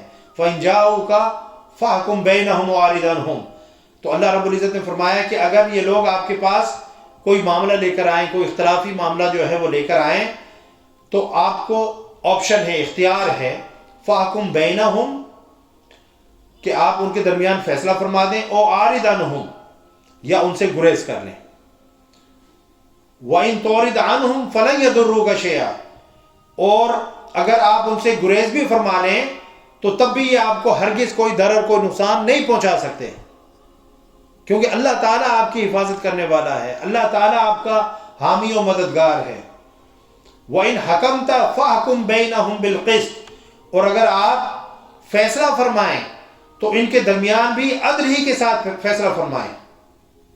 یعنی یہ جو دشمنی ہے، بظاہر تو وہ دشمنی تھے نا یہودی، لیکن ان کی جو دشمنی ہے وہ عادلانہ فیصلے میں رکاوٹ نہ بنے. وَلَا يَجْرِمَنَّكُمْ شَنَآنُ قَوْمٍ أَن صَدُّوكُمْ وَلَا يَجْرِمَنَّكُمْ شَنَآنُ قَوْمٍ عَلَىٰ أَلَّا تَعْدِلُوا، اللہ نے فرمایا کہ کسی قوم کی دشمنی تمہیں اس بات پر نہ ابھارے کہ تم عدل سے ہٹ جاؤ، کہ یار یہ فلاں بندہ جو ہے اس سے تو میری بنتی نہیں ہے، یہ تو میرا مخالف ہے، یہ تو میرا دشمن ہے. نہیں، اگر آپ کو اپنے دشمن کے حق میں بھی گواہی دینی پڑے تو اسلام اور دین یہ کہہ رہا ہے کہ تمہاری دشمنی اس گواہی کو دینے میں رکاوٹ نہ بنے. دشمنی اپنی جگہ، اختلافات اپنی جگہ، باقی اور جو بھی نزاع ہے وہ اپنی جگہ، لیکن اگر جو ہے اس کے حق میں آپ کو گواہی دینی پڑے، آپ اس کے گواہ ہوں، تو وہ دشمنی آپ کو اس کام سے روکے نہیں. تو اللہ تعالیٰ فرما رہا ہے وَإِنْ حَكَمْتَ، اگر آپ ان کے درمیان فیصلہ کریں، فَاحْكُم بَيْنَهُمْ بِالْقِسْطِ، تو آپ ان کے درمیان بھی عدل ہی کے ساتھ فیصلہ فرمائیں. ان اللہ یحب المقسطین، بے شک اللہ تعالیٰ جو عدل کرنے والوں کو پسند کرتا ہے. اور قسط یہاں پر کیا ہے، عدل کیا ہے، کہ شریعت اسلامی کے مطابق فیصلہ کریں، قرآن کے مطابق فیصلہ کریں. یعنی حضور نبی اکرم صلی اللہ علیہ وسلم اگر وہ آپ کو حکم مانتے ہیں، آتے ہیں آپ کے پاس، تو آپ دین و شریعت محمدی صلی اللہ علیہ وسلم کے مطابق ان کے درمیان فیصلہ کریں، اور اگر نہیں تو پھر ان سے اعراض کر لیں. اگر وہ آپ کو حکم بناتے ہیں تو پھر اس کتاب کے مطابق فیصلہ کریں، اور اگر نہیں بناتے تو اعراض کر لیں. وَكَيْفَ يُحَكِّمُونَكَ وَعِندَهُمُ التَّوْرَاةُ فِيهَا حُكْمُ اللَّهِ ثُمَّ يَتَوَلَّوْنَ مِن بَعْدِ ذَلِكَ وَمَا أُولَٰئِكَ بِالْمُؤْمِنِينَ. اور یہ لوگ آپ کو کیوں کر حاکم مان سکتے ہیں، درا حالانکہ ان کے پاس تورات موجود ہے جس میں اللہ کا حکم مذکور ہے. یعنی ان کی اپنی کتابوں کے اندر بھی یہی حکم، جس طرح میں نے قصاص کا کہا، جس طرح میں نے زنا کی سزا جو ہے سنساری اس کے متعلق بتایا، تو ان کی تورات کے اندر بھی جو ہے یہ حکم موجود تھا. تو بھئی تم یہودی ہو، تم اہل کتاب ہو، تم تورات کو پڑھنے والے ہو، تو تم اپنی کتاب سے فیصلہ کیوں نہیں لیتے؟ اس میں بھی تو یہی لکھا ہوا ہے کہ اگر کوئی کسی کو قتل کر دے تو قصاص میں اس کو قتل کیا جائے گا، کوئی زنا کرے گا، شادی شدہ ہوگا تو اس کو سنسار کیا جائے گا، غیر شادی شدہ ہوگا تو اس کو کوڑے مارے جائیں گے. تو اللہ فرماتا ہے اور یہ لوگ آپ کو کیوں کر حاکم مان سکتے ہیں، درا حالانکہ ان کے پاس تورات موجود ہے جس میں اللہ کا حکم مذکور ہے. ثم يتولون من بعد ذلك، پھر یہ اس کے بعد بھی حق سے روح گردانی کرتے ہیں، یعنی اپنی کتاب کے جو احکامات ہیں وہ نہیں مانتے، ان پر عمل نہیں کرتے. وما اولئک بالمؤمنین، اور اللہ فرماتے ہیں اور وہ لوگ بالکل ایمان لانے والے نہیں ہیں. یعنی یہ ساری چیزیں دیکھنے کے بعد بھی کہ دین اسلام کا مزاج اور دین اسلام کی جو تعلیمات ہیں وہ بھی بالکل جو ہے بعینی ویسی ہی ہیں جس طرح یہودیوں کے یہاں ہیں، عیسائیوں کے یہاں ہیں، کیونکہ بیسکس تو سیم ہے نا. بے اللہ پر ایمان لانا، نبیوں پر ایمان لانا، کتابوں پر ایمان لانا، ملائکہ پر ایمان لانا، یوم آخرت پر ایمان لانا، مرنے کے بعد دوبارہ زندہ ہونے پر ایمان لانا، اچھی بری قسمت پر ایمان لے کر آنا، نماز کا کنسیپٹ، روزے کا کنسیپٹ، زکوٰۃ کا کنسیپٹ، حج کا کنسیپٹ، یہ ساری چیزیں جو ہے ان کے اندر موجود تھیں. اسلام بھی جو ہے طریقہ کار مختلف تھے، ان کی ادائیگی کا طریقہ مختلف تھا، لیکن سارے یہ کانسیپٹ تو وہاں پر موجود تھے. تو یعنی کہ جتنی بھی چیزیں تھیں ان کے لیے بہت آسان تھا، یہودیوں کے لیے، عیسائیوں کے لیے. دیکھیں باقی جو لوگ تھے، مشرک تھے، دوسرے تھے، ان کے لیے تو ایک بالکل نئی چیز تھی. لیکن جو اہل کتاب تھے ان کے لیے تو بہت آسان تھا ان چیزوں کے اوپر دین اسلام کو اور حضور نبی اکرم صلی اللہ علیہ وسلم کی نبوت اور رسالت کو پرکھنا کہ وہ سچے نبی ہیں یا نہیں ہیں. کیونکہ یہ سب کو معلوم تھا کہ آپ صلی اللہ علیہ وسلم جو ہے تورات اور انجیل پڑھے ہوئے نہیں ہیں. تو وہ ساری باتیں جو تورات اور انجیل میں تھیں، قرآن ان کی تصدیق کر رہا ہے. تو یہ علم کہاں سے آ رہا ہے، اس کا سورس کیا ہے، اس کا منبع کیا ہے؟ وہ سوائے وحی کے اور کچھ نہیں ہو سکتا. اور وہی صرف نبی پر آتی ہے، غیر نبی پر نہیں آتی. تو جو نبی ہے ہر دور میں ایسا رہا کہ جس نبی نے اور صاحب شریعت نبی نے اپنی نبوت اور رسالت کا اعلان کیا ہو، اور اس دور کے جو مومن ہوں انہوں نے اگر اس کو نہ مانا ہو تو نہ مانتے ہی وہ کافر ہو گئے. ایک لمحے پہلے تک مومن تھے اور انکار کرتے ہی وہ کافر ہو گئے. جس دن حضرت عیسیٰ علیہ السلام نے اپنی نبوت اور رسالت کا اعلان کیا، وہ یہودی جو حضرت موسیٰ علیہ السلام کو اپنا نبی مانتے تھے اور ان کی تعلیمات پر عمل کرتے تھے، وہ مومن تھے، لیکن حضرت عیسیٰ علیہ السلام کی نبوت اور رسالت کا انکار کرتے ہی وہ کافر ہو گئے. پھر وہ لوگ مومن ہوئے جنہوں نے حضرت عیسیٰ علیہ السلام کی نبوت اور رسالت کو مانا. پھر وہ دور چلتا رہا. پھر جب حضور نبی اکرم صلی اللہ علیہ وسلم نے اعلان نبوت اور رسالت کیا، جو لوگ آپ پر ایمان لے آئے وہ مومن ہو گئے، جنہوں نے انکار کر دیا وہ کافر ہو گئے. تو یہودی اور عیسائی جو تھے ان کے لیے یہ آسان تھا، کیونکہ ہر چیز ان پر واضح تھی. دین اسلام اور ان کی جو تعلیمات تھیں اس کے اندر کوئی فرق نہیں تھا، بنیادی چیزوں کے اندر کوئی فرق نہیں تھا. اس کی ادائیگیوں کے طریقے جو ہے وہ مختلف تھے. تو لیکن وہ ایمان نہیں لائے. اللہ تعالیٰ جو ہے یہ بیان فرما رہے ہیں وَمَا أُولَٰئِكَ بِالْمُؤْمِنِينَ، اور وہ بالکل ایمان لانے والے نہیں ہیں. جانتے ہیں، پہچانتے ہیں اپنی اولاد کو جس طرح سے جانتے پہچانتے ہیں، اس طرح سے آپ کو جانتے اور پہچانتے ہیں کہ آپ اللہ کے نبی اور رسول ہیں، لیکن پھر بھی جو ہے ماننے کے لیے تیار نہیں، کیونکہ حسد میں مبتلا ہو گئے. اللہ تعالیٰ ہمیں حسد جیسی بیماری سے محفوظ فرمائے. یہ حسد جو ہے آگ ہے جو انسان کے سارے اعمال کو جلا کر خاک کر دیتی ہے. آج ہم نے اللہ تعالیٰ کے فضل و کرم سے سورہ المائدہ کی آیت نمبر 43 تک کا بیان مکمل کر لیا ہے. انشاءاللہ اگلی نشست میں اس سے آگے کی آیات پر گفتگو ہوگی. اللہ تعالیٰ ہم سب کا حامی و ناصر ہو. وما علیہ الا البلاغ. السلام علیکم ورحمۃ اللہ وبرکاتہ.